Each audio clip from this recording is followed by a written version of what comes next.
વિદ્યાર્થી મિત્રો, ગયા લેક્ચરમાં આપણે ફેરાડેના વિદ્યુત વિભાજનના નિયમો સમજાવેલા હતા. વિદ્યુત વિભાજન કોને કહેવાય એ પણ આપણે ઘટના સમજાવી હતી કે રાસાયણિક ઉર્જાનું વિદ્યુત ઉર્જામાં રૂપાંતર કરે એવા કોષને હંમેશા વિદ્યુત વિભાજન કોષ ગણાય. તો વિદ્યુત વિભાજન કોષની અંદર બે વિદ્યુત ધ્રુવો હોય, એક એનોડ અને એક કેથોડ. મિત્રો, અહીંયા જે તમને જે ઘટના સમજાવું એ દાખલાની અંદર, પરીક્ષાની અંદર કોઈ પણ વિદ્યુત વિભાજન પૂછાય તો એનોડ અને કેથોડ ઉપર કઈ નિપજ મળશે એ આપણે જાણી શકીએ. આજે સમજાવ કોઈ થિયરી આપી નથી, કોઈ બુકમાં આપ્યું નથી, પણ આ ઘટના એનોડ કેથોડ ઉપર કઈ નિપજ મળે એ આપણી સમજૂતી માટે છે. એટલે ખાસ ધ્યાન આપજો દરેક મુદ્દા સમજવા માટે. સૌથી જોઈએ પહેલાં આપણે એનોડ. તો વિદ્યુત વિભાજનની અંદર એનોડ એ ધનધ્રુવ તરીકે વર્તે છે. અને આપણે જાણીએ ભાઈ એનોડ હોય તો એના ઉપર ઓક્સિડેશન પ્રક્રિયા થાય છે. એટલે પહેલો મુદ્દો, એનોડ એ ધનધ્રુવ તરીકે વર્તે છે જેના ઉપર ઓક્સિડેશન પ્રક્રિયા થાય છે. દ્રાવણમાં જે પદાર્થના ઓક્સિડેશન પોટેન્શિયલનું મૂલ્ય વધુ હોય તેનું હંમેશા ઓક્સિડેશન થાય. એટલે તમને જે જલીય દ્રાવણ આપેલું અથવા કોઈ પણ દ્રાવણ આપેલું હોય, જે પદાર્થના ઓક્સિડેશન પોટેન્શિયલનું મૂલ્ય વધુ હોય તેનું હંમેશા ઓક્સિડેશન થાય છે. ત્રીજો મુદ્દો, જો વિદ્યુત ધ્રુવ તરીકે આપણે સક્રિય ધાતુનો ઉપયોગ કરેલો હોય તો ધાતુ પોતે જ ઓક્સિડેશન પ્રક્રિયા અનુભવે છે. ધારો કે આપણે આ એક વિદ્યુત વિભાજનના જલીય દ્રાવણમાં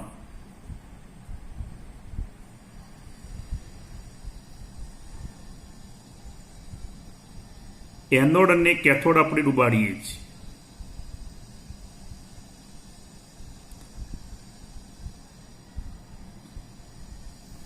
આ એનોડ છે જે હંમેશા ધનધ્રુવ તરીકે વર્તે. પણ જો આપણે અહીંયા જે વિદ્યુત ધ્રુવ છે એ વિદ્યુત ધ્રુવ તરીકે આપણે સક્રિય ધાતુનો ઉપયોગ કરીએ, અર્થાત કોઈ ધાતુનો ઉપયોગ કરીએ સક્રિય, તો એ ધાતુ પોતે જ ઓક્સિડેશનની પ્રક્રિયા અનુભવશે. ધારો કે આપણે ઝીંક ધાતુના સળિયાનો ઉપયોગ કરીએ તો ઝીંક ધાતુના પરમાણુ આ રીતે ઓક્સિડેશન પ્રક્રિયા અનુભવી Zn+2 માં રૂપાંતર થાય. જો મેગ્નેશિયમ ધાતુનો ઉપયોગ કરીએ તો મેગ્નેશિયમ ધાતુના પરમાણુ આ રીતે ઓક્સિડેશન પ્રક્રિયા અનુભવે. ધારો કે આપણે કોપરનો ઉપયોગ કરીએ તો આ રીતે Cu માંથી Cu+2 આયન બે ઇલેક્ટ્રોન ગુમાવે તો આ રીતે કોપર ધાતુ ઓક્સિડેશન પ્રક્રિયા અનુભવે. ક્યારે મિત્રો? વિદ્યુત ધ્રુવ તરીકે ખાસ યાદ રાખજો, સક્રિય ધાતુનો ઉપયોગ કરેલો હોય ત્યારે. આ ખાસ યાદ રાખજો, ક્યારે સક્રિય ધાતુનો ઉપયોગ કરેલો હોય તો ધાતુ પોતે જ ઓક્સિડેશનની પ્રક્રિયા અનુભવશે. Zn માંથી Zn+2 બને, મેગ્નેશિયમ હોય તો Mg+2 આયનમાં રૂપાંતર થાય, કોપર હોય આ રીતે Cu+2 આયનમાં રૂપાંતર થાય. હવે ખાસ, જો વિદ્યુત ધ્રુવ તરીકે નિષ્ક્રિય ધાતુનો ઉપયોગ કરેલો હોય તો આપણે મોટે ભાગે નિષ્ક્રિય ધાતુ તરીકે પ્લેટિનમ આવશે. નિષ્ક્રિય ધાતુ તરીકે પ્લેટિનમ પણ હોય, ગ્રેફાઇટ પણ હોય, ઉચ્ચ કક્ષાનું સ્ટીલ પણ નિષ્ક્રિય ધાતુ તરીકે ઉપયોગમાં લઈ શકાય. પણ આપણે મોટે ભાગે આવશે પ્લેટિનમ. એટલે જો વિદ્યુતધ્રુવ તરીકે નિષ્ક્રિય ધાતુનો ઉપયોગ કરેલો હોય તો દ્રાવણમાં રહેલા ઋણ આયનનું ઓક્સિડેશન થાય છે. ધારો કે આપણે NaCl નું દ્રાવણ હોય, MgCl2 નું દ્રાવણ હોય, KBr પોટેશિયમ બ્રોમાઇડનું દ્રાવણ હોય, તો દ્રાવણમાં રહેલા ઋણ આયનનું ઓક્સિડેશન થાય. કેમ? કારણ કે એનોડ એ ધનધ્રુવ તરીકે વર્તે છે. તો દ્રાવણમાં જે ઋણ આયન હોય એ ઋણ આયન એ ધનધ્રુવ તરફ આકર્ષાય, માટે દ્રાવણમાં રહેલા ઋણ આયનનું ઓક્સિડેશન થાય. ક્યારે મિત્રો? આ ખાસ નિષ્ક્રિય ધાતુનો ઉપયોગ કરેલો હોય ત્યારે દ્રાવણમાં રહેલા ઋણ આયનનું ઓક્સિડેશન થાય. જેમ કે Cl- નું ઓક્સિડેશન થઈ Cl2 માં રૂપાંતર થાય, Br- હોય તો ઓક્સિડેશન પ્રક્રિયા અનુભવી Br2 માં રૂપાંતર થાય. તો આ બે ખાસ યાદ રાખવાનું. સક્રિય ધાતુ હોય તો ધાતુ પોતે જ ઓક્સિડેશનની પ્રક્રિયા અનુભવે, પણ નિષ્ક્રિય ધાતુ હોય તો દ્રાવણમાં રહેલા ઋણ આયનનું ઓક્સિડેશન થાય. ખાસ હવે ધ્યાન આપજો. જો દ્રાવણ મંદ હોય તો, જો દ્રાવણ મંદ હોય એટલે આપણે કોઈ પણ ક્ષાર ઓગાળ્યો હોય એનું પ્રમાણ ઓછું હોય, મંદ હોય તો દ્રાવણમાં ઋણ આયનની સાંદ્રતા ખૂબ જ ઓછી હોવાથી ઋણ આયનનું ઓક્સિડેશન થઈ શકતું નથી. જો દ્રાવણ મંદ હોય તો દ્રાવણમાં ઋણ આયનની સાંદ્રતા અર્થાત એનું પ્રમાણ ખૂબ જ ઓછું હોવાથી ઋણ આયનનું ઓક્સિડેશન થઈ શકતું નથી, અથવા ઋણ આયનના ઓક્સિડેશનની પ્રક્રિયા મુશ્કેલ છે. તો મિત્રો, આવા સમયે પાણીનું ઓક્સિડેશન થાય છે. યાદ રાખજો, ક્યારે દ્રાવણ જલીય દ્રાવણ મંદ હોય તો પાણીનું ઓક્સિડેશન થાય H2O માંથી 1/2 O2 plus 2H plus sign plus 2 electron. આ 1/2 ન લખવું હોય તો આમ પણ લખાય. આખા સમીકરણને આપણે 2 વડે ગુણી દઈએ તો 2 time H2O gives O2 gas plus 4H plus sign plus 4 electron. ખાસ ક્યારે? ત્રીજી ઘટના, દ્રાવણ જ્યારે મંદ હોય તો. જલીય દ્રાવણ મંદ હોય ત્યારે દ્રાવણમાં ઋણ આયનની સાંદ્રતા ખૂબ જ ઓછી હોવાથી ઋણ આયનનું ઓક્સિડેશન થઈ શકતું નથી અથવા મુશ્કેલ છે. આવા સમયે પાણીનું ઓક્સિડેશન થાય છે. ખાસ પાણીનું ઓક્સિડેશનનું સમીકરણ ખાસ યાદ રાખજો. ઘણા વિદ્યાર્થી આ ભૂલી જતા હોય છે, પણ ઘણી જગ્યાએ દાખલાની અંદર MCQની અંદર આનો ઉપયોગ આપણે આવશે. H2 gives 1/2 O2 plus 2H plus sign plus 2 electron, અથવા એને 2 વડે ગુણી કાઢીએ આ 1/2 દૂર કરવા માટે તો 2 time H2O gives O2 plus 4H plus sign plus 4 electron.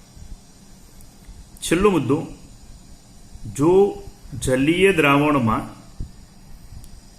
ઋણ આયન તરીકે NO3- કે SO4- 2 હોય તો તેમનું ઓક્સિડેશન થઈ શકતું નથી.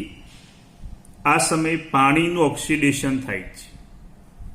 કારણ એ કે NO3- માં નાઇટ્રોજનનું ઓક્સિડેશન આંક, એ નાઇટ્રોજનનું ઓક્સિડેશન આંક +5 છે. નાઇટ્રોજનનો મહત્તમ ઓક્સિડેશન આંક +5 જ હોય. +5 થી વધુ ક્યારે નાઇટ્રોજનનો ઓક્સિડેશન આંક શક્ય નથી. એટલે જો ઓક્સિડેશન થાય તો ઓક્સિડેશન આંકમાં વધારો થાય, પણ NO3- માં નાઇટ્રોજનનો ઓક્સિડેશન આંક +5 છે. +5 થી વધુ હોઈ શકે નહીં, માટે તેનું ઓક્સિડેશન થઈ શકશે નહીં. એ રીતે SO4 માં સલ્ફરનો ઓક્સિડેશનના +6 અને સલ્ફરનો મહત્તમ ઓક્સિડેશનના +6 થી વધુ કોઈ દિવસ ના હોય, માટે +6 માંથી ઓક્સિડેશનના વધે નહીં, તે SO4 - 2 નું ઓક્સિડેશન થઈ શકતું નથી. એ રીતે NO3 - આયનનું પણ ઓક્સિડેશન થઈ શકતું નથી. એવા સમયે પાણીનું હંમેશા ઓક્સિડેશન થાય. ક્યારે મિત્રો? જલીય દ્રાવણમાં ઋણાયન તરીકે NO3- કે SO4 - 2 હોય તો મિત્રો એનો ઉપર આટલા મુદ્દા યાદ રાખવાના. સક્રિય ધાતુ હોય તો ધાતુ પોતે ઓક્સિડેશન પ્રક્રિયા અનુભવે. નિષ્ક્રિય ધાતુ હોય તો દ્રાવણમાં રહેલા ઋણ આયનનું ઓક્સિડેશન થાય. પણ નિષ્ક્રિય ધાતુ જ હોય પણ દ્રાવણ જો મંદ હોય તેવા સમયે ઋણ આયનનું ઓક્સિડેશન થશે નહીં. કોનું ઓક્સિડેશન થશે? પાણીનું. છેલ્લો મુદ્દો, જો જલીય દ્રાવણમાં ઋણાયન તરીકે NO3- કે SO4 - 2 આયન હાજર હોય તો તેમનું ઓક્સિડેશન થઈ શકતું નથી. આ સમયે હંમેશા પાણીનું ઓક્સિડેશન થાય છે. તો આટલા મિત્રો મુદ્દા હતા એનોડ ઉપરના. જોઈએ આપણે કેથોડ ઉપર. તો આ પણ ખાસ સમજજો. કેથોડ તે ઋણધ્રુવ તરીકે વર્તે છે કે જેના ઉપર કઈ પ્રક્રિયા થાય છે? રિડક્શન. દ્રાવણમાં જે પદાર્થના રિડક્શન પોટેન્શિયલનું મૂલ્ય વધુ હોય અથવા ઓક્સિડેશન પોટેન્શિયલનું મૂલ્ય ઓછું હોય તેનું હંમેશા રિડક્શન થાય છે. દ્રાવણમાં જે પદાર્થના રિડક્શન પોટેન્શિયલનું મૂલ્ય વધુ હોય અથવા ઓક્સિડેશન પોટેન્શિયલનું મૂલ્ય ઓછું હોય તેનું રિડક્શન થાય છે. જો દ્રાવણ પીગલિત હોય, મિત્રો દ્રાવણ બે પ્રકારના હોય. એક જલીય મતલબ પાણીમાં બનાવેલું હોય તે, બીજું દ્રાવણ પીગલિત. પીગલિત મતલબ પદાર્થને આપણે અતિશય ઊંચા તાપમાને ગરમ કરી ઘનમાંથી પ્રવાહીમાં રૂપાંતર કરેલું હોય એ દ્રાવણ કહેવાય પીગલિત. જો દ્રાવણ પીગલિત હોય તો દ્રાવણમાં રહેલા ધન આયનનું રિડક્શન થાય છે. કારણ કે કેથોડ એ ઋણધ્રુવ તરીકે વર્તે છે. ઋણ વિદ્યુત ધ્રુવ પર હંમેશા ધન આયન આકર્ષાય, તેને પ્લસ ઇલેક્ટ્રોન સ્વીકારી સોડિયમમાં રૂપાંતર થાય. Mg+2 બે ઇલેક્ટ્રોન સ્વીકારી આ રીતે Mgમાં રૂપાંતર થાય. ક્યારે? દ્રાવણ પીગલિત હોય ત્યારે. પણ જો જલીય હોય તો હવે ખાસ સમજજો, જો જલીય દ્રાવણ હોય તો દ્રાવણમાં રહેલા Na+, K+, Li+, Mg+2, Ca+2 અને Al+3 ધન આયનનું રિડક્શન થઈ શકતું નથી. આ 6 ધન આયન દરેક વિદ્યાર્થી ખાસ યાદ રાખવાના. ક્યારે? દ્રાવણ જ્યારે જલીય હોય ત્યારે Na+, K+, Li+, એટલે +1 વાળા 3, Mg+2, Ca+2, +2 વાળા 2, Al+3, +3 વાળો 1, આ ધન આયનનું રિડક્શન થઈ શકતું નથી. ક્યારે? જલીય દ્રાવણો હોય ત્યારે. આ સમયે પાણીનું રિડક્શન થાય છે. કારણ શું? મેં તમને ઉપર સમજાવ્યું કે જે પદાર્થના રિડક્શન પોટેન્શિયલનું મૂલ્ય વધુ હોય અથવા ઓક્સિડેશન પોટેન્શિયલનું મૂલ્ય ઓછું હોય તેનું હંમેશા રિડક્શન થાય. તો અહીંયા કારણે ઉપરોક્ત ધન આયન કરતાં પાણીના રિડક્શન પોટેન્શિયલનું મૂલ્ય વધુ છે. મેં અહીંયા કેટલાક મૂલ્યો દર્શાવેલા છે. Al+3 માંથી Al રિડક્શન પોટેન્શિયલ -1.66 વોલ્ટ, Mgનો -2.36 વોલ્ટ, સોડિયમનો -2.71 વોલ્ટ, કેલ્શિયમનો -2.87 વોલ્ટ, પોટેશિયમનો -2.93 વોલ્ટ, લિથિયમનો -3.05 વોલ્ટ. આ થયા ધન આયનના જે 6 ધન આયન મેં લખ્યા તેના રિડક્શન પોટેન્શિયલના મૂલ્યો. ને પાણીના રિડક્શન પોટેન્શિયલનું મૂલ્ય -0.83 વોલ્ટ છે. તો મિત્રો વિચારો, આ 6 ધન આયન કરતા પાણીના રિડક્શન પોટેન્શિયલનું મૂલ્ય કેવું કહેવાય? વધારે. માટે ખાસ ખાસ ખાસ યાદ રાખજો, જલીય દ્રાવણમાં જ્યારે આ 6 ધન આયન હાજર હોય ત્યારે આ 6 ધન આયનમાંથી કોઈ પણ રિડક્શન થશે નહીં. એવા સમયે રિડક્શન કોણ થશે? પાણીનું. તમારે કદાચ બુકમાં જોવા હોય તો EMF શ્રેણીમાં પેજ નંબર 71 ઉપર આ બધા મૂલ્યો આપેલા છે. EMF શ્રેણી આપણે આગળ ચલાવી દીધી. પેજ નંબર 71 ઉપર આ મૂલ્યો આપેલા છે. એટલે આ 6 ધન આયન કરતા પાણીના રિડક્શન પોટેન્શિયલનું મૂલ્ય વધારે છે. માટે આ રીતે પાણીનું રિડક્શન થાય. યાદ રાખજો, H2 ઇલેક્ટ્રોન સ્વીકારી H2 OH- આયનમાં રૂપાંતર થાય. આની અંદર હાઇડ્રોજનનું ઓક્સિડેશન +1 હોય, જ્યારે H2 નો થાય 0. તો +1 માંથી 0 થયા. કઈ પ્રક્રિયા થઈ? રિડક્શન. તો આ રીતે પાણીના રિડક્શનનું સમીકરણ પણ દરેકે ખાસ યાદ રાખવાનું છે. આગળ સમજો, ઓક્સિડેશન ના રિડક્શન છે. કેથોડ ઉપર આ જ વસ્તુ યાદ રાખવાની. જો દ્રાવણ પીગલિત હોય તો ધન આયન રિડક્શન થાય, પણ દ્રાવણ જલીય હોય ત્યારે ખાસ ધ્યાન આપવાનું, દ્રાવણમાં આ 6 ધન આયનમાંથી કોઈનું રિડક્શન થશે નહીં. પાણીની હાજરીમાં એ સમયે રિડક્શન હંમેશા પાણીનું થાય. છેલ્લો મુદ્દો, જો જલીય દ્રાવણમાં ઉપરોક્ત ધન આયન સિવાય બીજો કોઈ પણ ધન આયન હોય તો પાણીને બદલે તે ધન આયન રિડક્શન થાય છે. દાખલા તરીકે કોપર સલ્ફેટનું દ્રાવણ હોય તેમાં ધન આયન તરીકે Cu+2 આયન છે. કારણ કે કોપરના રિડક્શન પોટેન્શિયલનું મૂલ્ય 0.34 વોલ્ટ છે, પ્લસ જે પાણીના રિડક્શન પોટેન્શિયલના મૂલ્ય કરતાં વધુ કહેવાય. તો આ રીતે Cu+2 2 ઇલેક્ટ્રોન સ્વીકારી કોપરમાં રૂપાંતર થાય.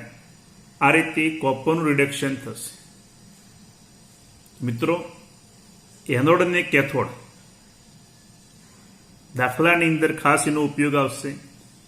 MCQમાં પણ એનો ઉપયોગ આવશે. અને આપણે પરીક્ષાની અંદર કોઈ પણ વિદ્યુત વિભાજન પૂછાય તો મેં જે સમજાય મુદ્દા યાદ રાખજો. કોઈ બુકની અંદર, કોઈ થિયરીમાં એ આપણને આપ્યા નથી. મેં તમને વ્યવસ્થિત સમજાવ્યા. એને 1-2 વાર ધ્યાનથી સમજી લખી નાખજો, જેથી કરીને આપણને કોઈ પણ દાખલો સમજવા માટે, થિયરી સમજવા માટે આપણે આનો ઉપયોગ કરી શકાય. ઓકે મિત્રો, આપણે એનોડ અને કેથોડ ઉપર જે મુદ્દા સમજાવ્યા, કોનું રિડક્શન થાય, કોનું ઓક્સિડેશન થાય, એના ઉપરથી આપણે જોઈએ પીગલિત NaCl નું વિદ્યુત વિભાજન નિષ્ક્રિય વિદ્યુત ધ્રુવ દ્વારા સમજાવો. મિત્રો, દ્રાવણ કેવું આવ્યું? પીગલિત. પીગલિત હોય એટલે એની અંદર સ્વાભાવિક છે પાણી હશે નહીં. તો આપણે NaCl એ દ્રાવણ પીગાળેલું હોય એટલે Na+ અને Cl-,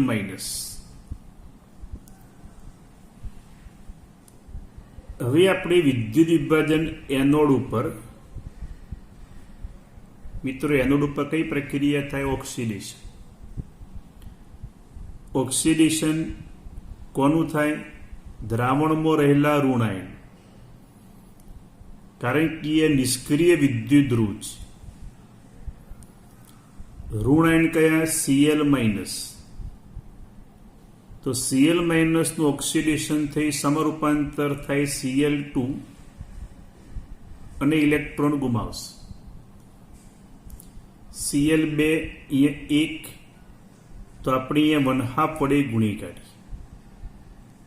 તો આ રીતે ક્લોરીન વાયુ ઉત્પન્ન થયો એનોડ ઉપર. કેથોડ ઉપર પ્રક્રિયા થાય રિડક્શન. રિડક્શન કોનું થાય? Na+, ધન આયન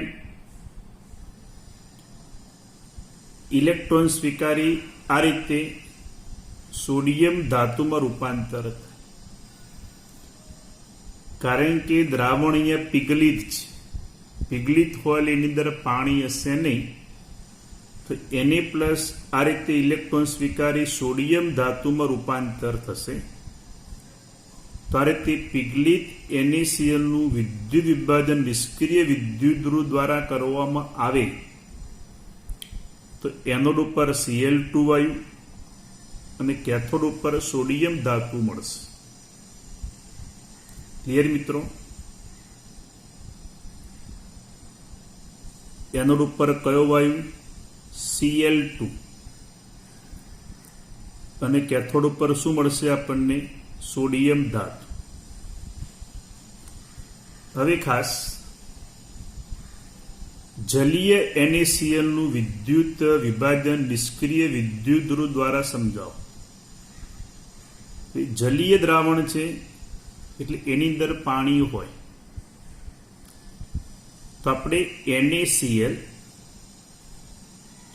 નું જલીય દ્રાવણ છે, તો આયનીકરણ શું થાય મિત્રો? Na+ અને Cl-. ખાસ ધ્યાન આપજો. એનોડ ઉપર કઈ પ્રક્રિયા થાય? ઓક્સિડેશન.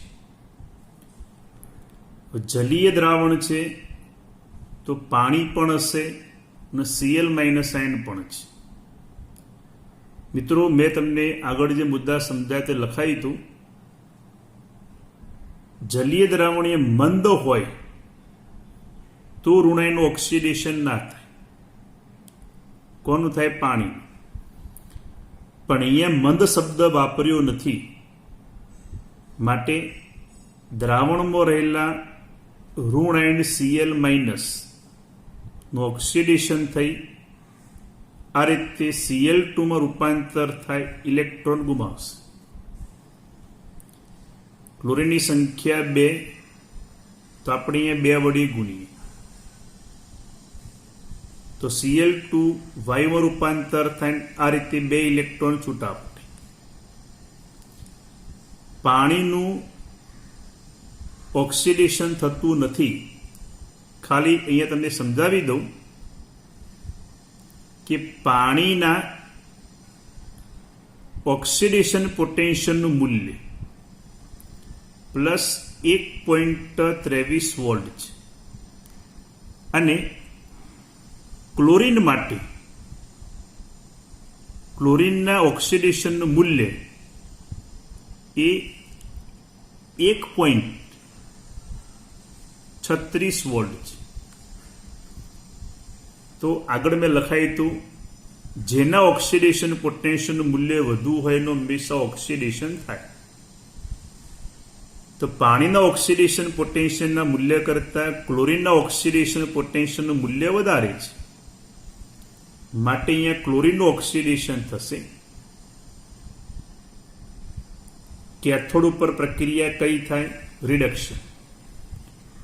તો ધ્યાન આપજો મિત્રો, અહીંયા દ્રાવણ કહ્યું હતું જલીય. જલીય દ્રાવણો હોય એટલે એની અંદર હંમેશા પાણી હોય જ. તો કેથોડ ઉપર Na પ્લસના રિડક્શન પોટેન્શિયલનું મૂલ્ય એ આપણે આગળ લખાય તો Na પ્લસના રિડક્શન પોટેન્શિયલનું મૂલ્ય -2.71 વોલ્ટ છે. ખાલી લખું અહીંયા સમજૂતી માટે E0 Na plus oblique Na બરાબર -2.71 અને પાણીના રિડક્શન પોટેન્શિયલનું મૂલ્ય કેટલું હતું? -0.83 વોલ્ટ. તો જેના રિડક્શન પોટેન્શિયલનું મૂલ્ય વધુ હોય તેનું હંમેશા રિડક્શન થાય. માટે અહીંયા રિડક્શન કોનું થાય? પાણીનું. યાદ જ કરી જો સમીકરણ 2 time H2O plus 2 electron gives H2 gas plus 2 time OH minus. તો કુલ પ્રક્રિયા લખવી હોય આપણે તો 2 ટાઈમ Cl માઇનસ, આ 2 ઇલેક્ટ્રોન દૂર થઈ જશે. ધારો કે આને પણ આપણે ધ્યાનમાં રાખીએ તો Cl માઇનસ અહીંયા 2 હતા, અહીંયા 1, તો આને આપણે 2 વડે ગુણી કાઢીએ અને આખાનો સરવાળો કરીએ આપણે તો 2 ટાઈમ NaCl પ્લસ આ Cl માઇનસ સાઇન દૂર થઈ ગયા, 2 time H2O gives Cl2 plus H2 plus 2 time Na plus sign plus 2 time OH minus sign. તો આ રીતે એની કુલ પ્રક્રિયા લખી શકાય. આપણે શું કર્યું? આને પણ આપણે સરવાળામાં ધ્યાનમાં લીધી તો અહીંયા Cl 2 હતા, અહીંયા 1 હતા, એટલે આખા સમીકરણને 2 વડે આપણે ગુણી કાઢે તો 2 ટાઈમ Cl માઇનસ સાઇન દૂર થઈ ગયા. તો 2 time NaCl plus 2 time H2O give Cl2 H2 2 time Na plus sign 2 time OH minus. તેના ઉપરથી લખી શકાય કે જલીય NaCl નું વિદ્યુત વિભાજન નિષ્ક્રિય વિદ્યુત ઋણની હાજરીમાં કરવામાં આવે તો એનોડ ઉપર કયો વાયુ મળશે? Cl2. કેથોડ ઉપર કયો વાયુ મળશે? H2. અને દ્રાવણમાં શું ઉત્પન્ન થાય? તો NaOH મળે. કારણ કે આ Na પ્લસ OH માઇનસ શું બનાવશે? NaOH. તો આ રીતે જલીય NaCl ના દ્રાવણનું વિદ્યુત વિભાજન કરવામાં આવે તો આપણને એનોડ ઉપર Cl2 વાયુ, કેથોડ ઉપર H2 વાયુ, દ્રાવણમાં શું મળશે? NaOH. પણ તમને ધારો કે પ્રશ્ન પૂછાય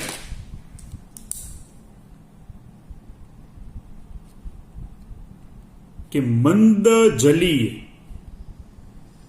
NaCl નું વિદ્યુત વિભાજન નિષ્ક્રિય વિદ્યુત ધ્રુવ દ્વારા સમજાવો. તો NaCl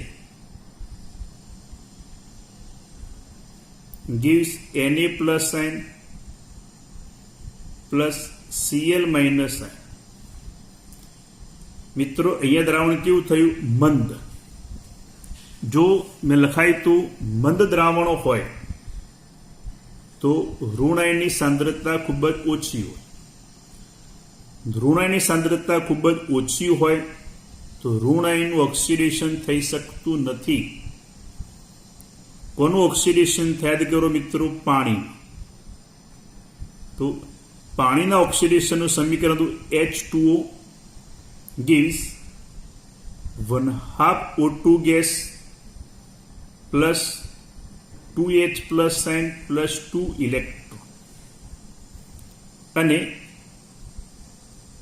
કેથોડ પર પ્રક્રિયા થાય રિડક્શન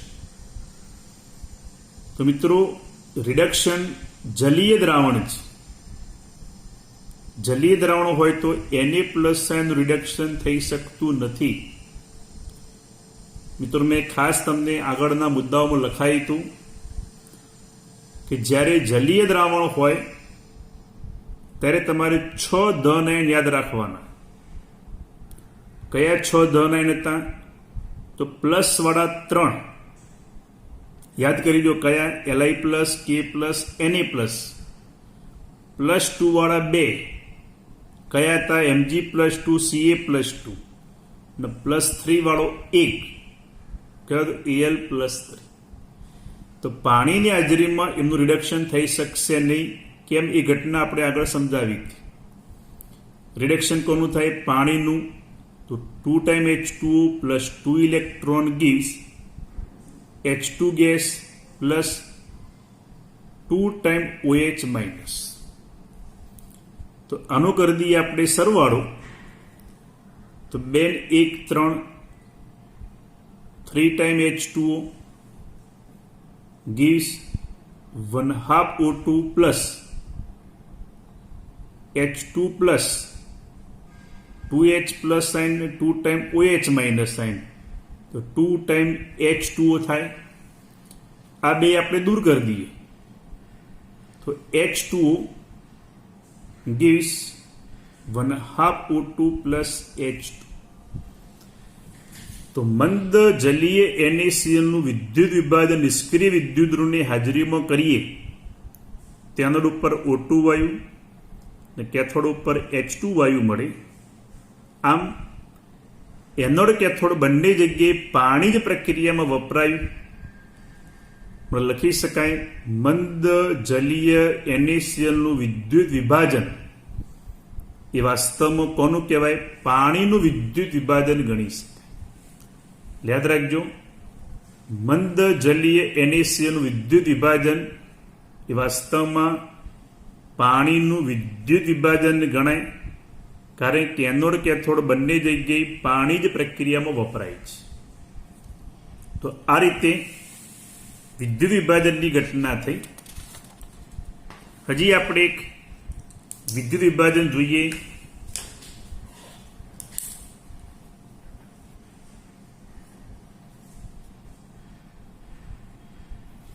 જલીય Na2SO4 નું વિદ્યુત વિભાજન. જલીય Na2SO4 નું વિદ્યુત વિભાજન. દ્રાવણ કયું આપ્યું તમને? Na2SO4 નું જલીય. તો Na2SO4 નું આયનીકરણ શું થાય? જલીય દ્રાવણ 2 time Na+ sign plus SO4 minus 2i.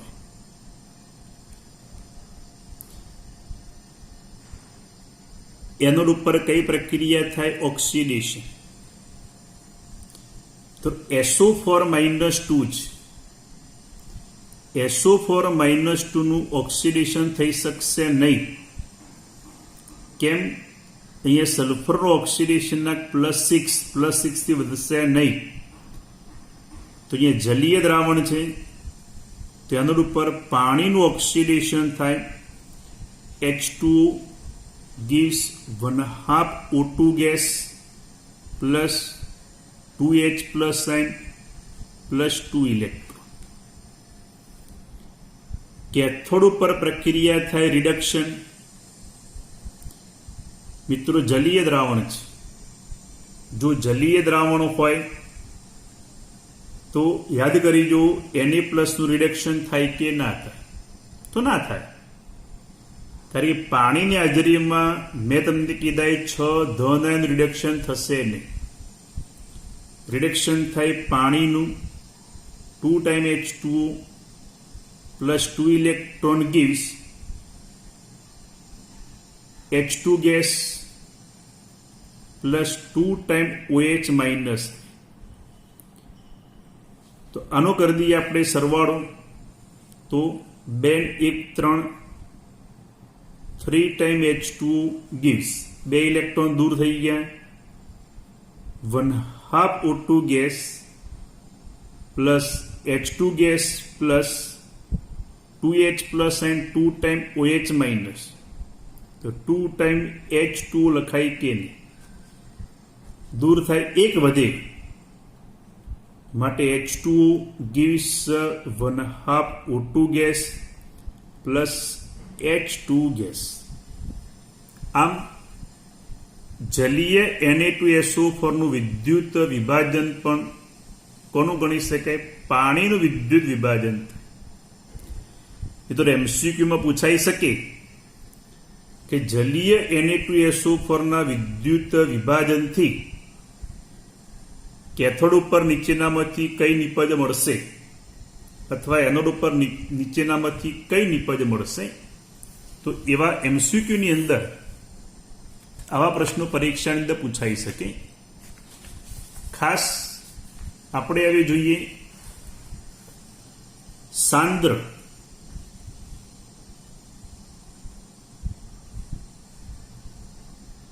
H2SO4 નું, સાંદ્ર H2SO4 નું વિદ્યુત વિભાજન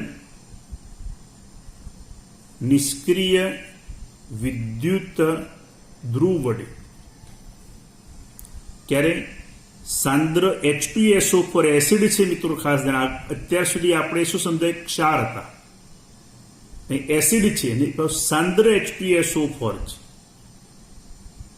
તે H2SO4 નું ઓક્સિડેશન શું થાય? 2H plus sign SO4 minus 2. તો H2SO4, તો એનોડ ઉપર કઈ પ્રક્રિયા થાય? ઓક્સિડેશન. કેથોડ ઉપર રિએક્શન. પણ ખાસ ધ્યાન આપજો, આ એક IMP છે. SO4 નું ઓક્સિડેશન જ્યારે થાય H2O8 માઇનસ 2 2 ઇલેક્ટ્રોન ગુમાવશે. હું સમજાવું તમને. સલ્ફરની સંખ્યા 2, એટલે આપણે અહીંયા 2 વડે ગુણી કાઢી. ઘણાને એવો પ્રશ્ન થાય કે સાહેબ અહીંયા સલ્ફરનું ઓક્સિડેશન +6, અહીંયા પણ +6 જ છે, તો ઓક્સિડેશન કોનું થયું? તો મિત્રો આપણે આનું બંધારણ જોઈએ. S દ્વિબંધ O S દ્વિબંધ O minus O minus. SO4 -2 માં દરેક સલ્ફરનો ઓક્સિડેશન આપણે એમ ગણીએ તો S દ્વિબંધ O માઇનસ અને O માઇનસ. અહીંયા દરેક સલ્ફરનો ઓક્સિડેશન -2 છે, દરેકનું. જ્યારે આની અંદર રૂપાંતર થાય મિત્રો, આ શું કહેવાય? યાદ કરો, પેરોક્સાઇડ બંધ કહેવાય. પેરોક્સાઇડ બંધ બને ત્યારે ઓનો ઓક્સિડેશન કેટલો થાય? -1. તો મિત્રો જ્યારે H2SO4 ના 2 અણુ જ્યારે H2O8 -2 માં રૂપાંતર થાય, આનું નામ ધોરણ 11 માં આપણે આવતું પર ડાયસલ્ફ્યુરિક એસિડ. પર ડાયસલ્ફ્યુરિક એસિડ જેમાં આ 2 ઓક્સિજન જેનું ઓક્સિડેશન અહીંયા -2 માંથી -1 માં રૂપાંતર થશે. -2 માંથી -1 માં રૂપાંતર થાય કઈ ઘટના થઈ? એમાં ઓક્સિડેશન થયું. પણ મિત્રો યાદ રાખજો, સલ્ફરનું નહીં. 2 અણુ જ્યારે પર ડાયસલ્ફ્યુરિક એસિડમાં રૂપાંતર થાય ત્યારે 2 ઓક્સિજન -2 માંથી પેરોક્સાઇડ બંધ -1 માં રૂપાંતર થાય છે. માટે અહીંયા ઓક્સિજનની ઓક્સિડેશન પ્રક્રિયા અનુભવેલી છે, સલ્ફર નહીં. અને કેથોડ ઉપર રિડક્શન પ્રક્રિયા થાય તો 2H plus ion plus 2 electron give સમરૂપાંતર થાય H2 ગેસ. તો આ રીતે મિત્રો સાંદ્ર H2SO4 નું વિદ્યુત વિભાજન નિષ્ક્રિય વિદ્યુત ધ્રુવ વડે, તો અહીંયા SO4-2 એનોડ ઉપર ઓક્સિડેશનની પ્રક્રિયા અનુભવે છે, પણ સલ્ફરનું ઓક્સિડેશન થતું નથી. SO4-2 ના બે અણુ જ્યારે જોડાય ત્યારે બે ઓક્સિજન આ રીતે પેરોક્સાઇડ બંધમાં રૂપાંતર થાય છે. એ સમયે તેનું ઓક્સિડેશનના -2 માંથી -1 થાય છે, માટે એમાં ઓક્સિડેશનની પ્રક્રિયા અનુભવેલી છે. એ ખાસ યાદ રાખજો. તો આપણે આટલા જે વિદ્યુત વિભાજન જોયા, સમજી વિચારીને બે વાર આપણે લખવાના છે, કારણ કે આનો ઉપયોગ દાખલાની અંદર MCQની અંદર વારંવાર થશે. એટલે ખાસ દરેક જણ જે મેં આજે જે વિદ્યુત વિભાજન જે સમજાવ્યા ને બે વાર વિડીયો સાંભળી સમજી અને લખવાના છે. ઓકે.